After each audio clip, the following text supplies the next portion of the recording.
ये कहानी बिरजू की है। बिरजू जो एक चोर हैं, लोगों के घरों में ताले तोड़ लेना, लोगों की जेबें काटना, बिरजू ने जीवन में यही किया और शायद उन्हें यही आता था। एक बार उनके नगर में प्रवचन देने स्वामी अरबसु आते हैं। स्वामी अरबसु के उपदेश सुनने के लिए नगर में भारी भीड़ इकट्ठी हो जाती है। ये बात बिरजू के लिए एक अवसर थी, क्योंकि अधिक लोगों का इकट्ठा होना यानी लोगों की जेब काटने का अवसर अधिक होना। बिरजू भीड़ के बीच चले जाते हैं। जेब काटने की फिराक में ही थे कि तभी स्वामी अरबसु की बातें उनके कानों में पड़ती हैं।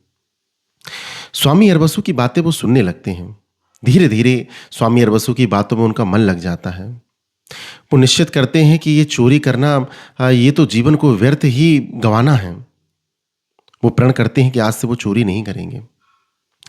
लेकिन उनके मन में एक लालसा उत्पन्न हुई कि स्वामी अरबसु की उन्हें शिष्यता ग्रहण करनी है।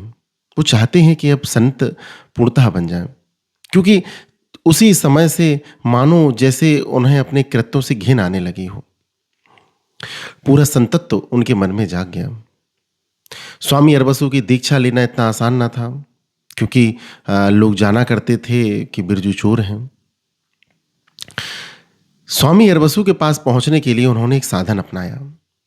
जब रात को एकांत में स्वामी अरबसु लेटे हुए थे, तो बिरजू उनके पास चोरी छुपके पहुंच जाते हैं। स्वामी अरबसु उन्हें देख के डर जाते हैं।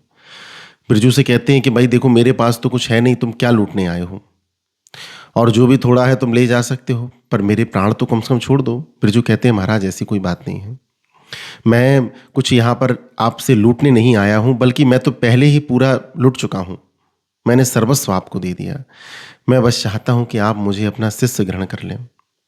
स्वामी अरबसु थोड़ा आश्चर्यचकित होते हैं, लेकिन वो कहते हैं कि ठीक है, मैं तुम्हें अपना शिष्य बना लूंगा, पर तुम्हें एक बात मुझसे प्रतिज्ञा करनी है कि तुम फिर कभी चोरी नहीं करोगे। बिरजू कहते हैं कि बिल्कुल, मैं आपके सामने प्रतिज्ञा करता हूं कि मैं अब कभी चोरी नहीं करूंगा, ना ही कोई अन्य बुरा कृत्य करूंगा।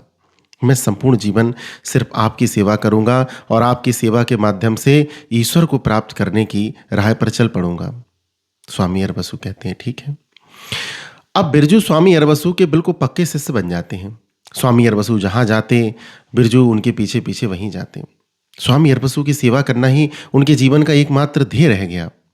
एक बार स्वामी अरबसु एक नगर में अपनी आख्यान देने जाते हैं। बिरजू भी उनके साथ थे। स्वामी अरबसु अपनी सभी शिष्यों को आदेश देते हैं कि उन्हें क्या काम करना है। ऐसे ही एक आदेश बिरजू को दिया जाता है। बिरजू से कहा जाता है कि जाओ बिरजू, और नगर के घरों से कुछ लकड़ियां ले आओ, रात को भोजन की व्यवस्था बनानी है। बिरजू कहते हैं कि जी गुरुजी। बिरजू नगर में चले जाते हैं तो देखते हैं कि रात काफी हो चुकी है। लोगों के घरों के ताले लगे हुए हैं। सिर्फ एक झोपड़ी जिससे थोड़ा सा प्रकाश बाहर आ रहा था। बिरजू उसी झोपड़ी की तरफ बढ़ चलते हैं। झोपड़ी की तरफ जाते हैं तो देखते हैं कि झोपड़ी के दरवाजे तो बंद हैं, पर खिड़की खुली है। बिरजू खिड़की से झांकते हैं, देखते हैं एक महिला बैठी हुई है। लेकिन अंदर जो वो देखते हैं, थोड़ा सा अचंभित भी होते हैं। वो महिला एक तवे में, गरम तवे में, जो कि चूल्हे में चढ़ा हुआ तवा था, उसमें बार बार पानी की बूंदें डालकर एक अजीब सी ध्वनि उत्पन्न कर रही थी, जैसे कुछ बना रही हो। बिरजू थोड़ी देर बाद देखते हैं। उसके बाद उनसे रहा नहीं जाता, वो दरवाजा खटखटाते हैं। महिला बाहर आती है। बिरजू महिला से पूछते हैं कि माते, मुझे एक बात समझ नहीं आ रही है कि आप खाली तवे में ये पानी डालकर इस तरीके की ध्वनि बार बार उत्पन्न क्यों कर रही हैं? महिला कहती है कि महाराज जी, देखें, मेरे 4 बच्चे हैं। मेरे पास उनको खिलाने के लिए कुछ भी नहीं है। कई दिनों से मेरे बच्चे भूखे हैं। आज जिद कर रहे थे कि मां, हमें तो खाना खाना है, पर मेरे पास तो उन्हें खिलाने कुछ है भी नहीं है। इसलिए मैंने उनसे कहा कि बेटा, मैं तुम्हारे लिए खाना बनाती हूं, तुम लेट जाओ। वो लेट जाते हैं और मैं उनके लिए खाना बना रही हूं, इस तरीके का दिखावा करती हूं। मैं तवे में पानी डालती हूं तो उन्हें एहसास होता है कि जैसे मां कुछ बना रही है। बिरजू को ये बात सुन के बड़ी दया आती है। बिरजू चोर अवश्य थे, पर करुणामय थे। बिरजू कहते हैं कि माता, आप रुके, मैं आ रहा हूं अभी। बिरजू वहां से चले जाते हैं।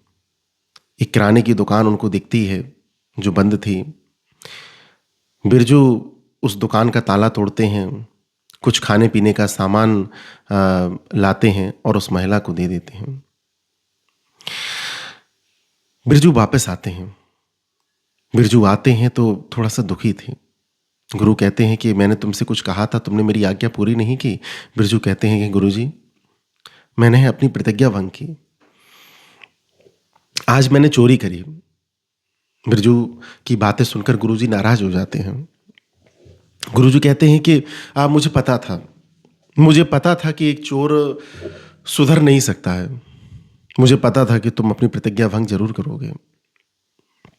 बिरजू कहते हैं कि महाराज, मुझे पता है मैंने गलती करी, पर मुझे शायद यही बेहतर विकल्प लगा, और आप कह रहे हैं कि ये बात सही है कि एक चोर सुधर नहीं सकता है, तो मुझे भी इस बात का गिल्ट तो है। मैं भी स्वयं को अपराधी मानता हूं कि मैंने आपकी शिष्यता ग्रहण करी और उसका निर्वहन भी न कर सका।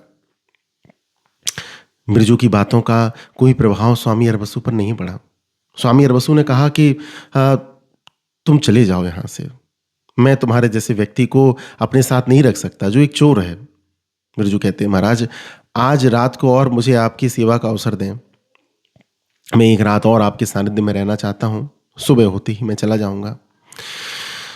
स्वामी अरबसु कहते हैं कि ठीक है, आज रात और तुम मेरे साथ रह सकते हो, लेकिन तड़के सुबह तुम्हें निकलना होगा।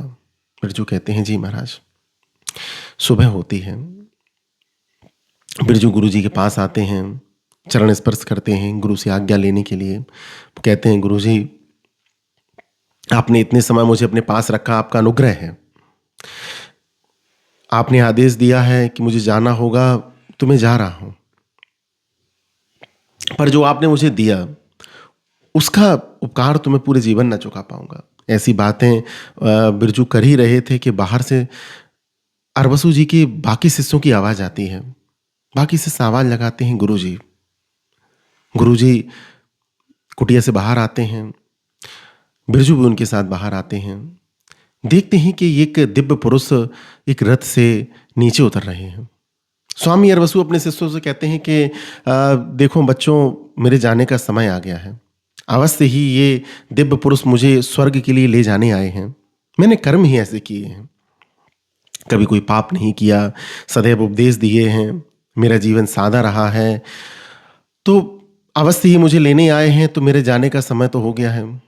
ऐसी बातें वो बोल ही रहे थे, तभी वो दिव्य पुरुष अपने रथ से बाहर आते हैं। दिव्य पुरुष कुछ इशारा करते हैं और अपने पास बुलाते हैं। अरबसु उनके पास जाने को ही होते हैं कि वो कहते हैं कि नहीं, आपको नहीं, हम बिरजू को लेने आए हैं। अब अरबसु कहते हैं कि महाराज, आपसे जरूर कोई गलती हुई होगी, बिरजू तो एक चोर है, असल में मैं उसका गुरु हूं, और अगर इसने कुछ गलती से अच्छे काम कर भी लिए हैं तो भी उसका श्रेय मुझे ही जाता है, क्योंकि इसको सन्मार्ग पर मैं ही लाया। तो दिव्य पुरुष कहते हैं कि बिल्कुल आप इनके गुरु हैं, पर हम सिर्फ बिरजू को लेने आए हैं। बिरजू भी आश्चर्यचकित थे। अरबसु फिर से कहते हैं कि देखिए, आपको शायद पता नहीं है, इसने कल रात को ही चोरी की है। दिव्य पुरुष कहते हैं कि मुझे पता है इसने कल रात को चोरी की है। कल रात का इसका व्यवहार इसके अभी तक किए गए सभी बुरे कार्यों से बहुत श्रेयस्कर था। इसने जो चोरी करी उसके पीछे करुणा थी, उसके पीछे मानवता थी, उसके पीछे प्रेम था। ईश्वर आपके कार्यों को आपकी नीयत से देखते हैं। आप जो भी करते हैं उसके पीछे नीयत क्या है।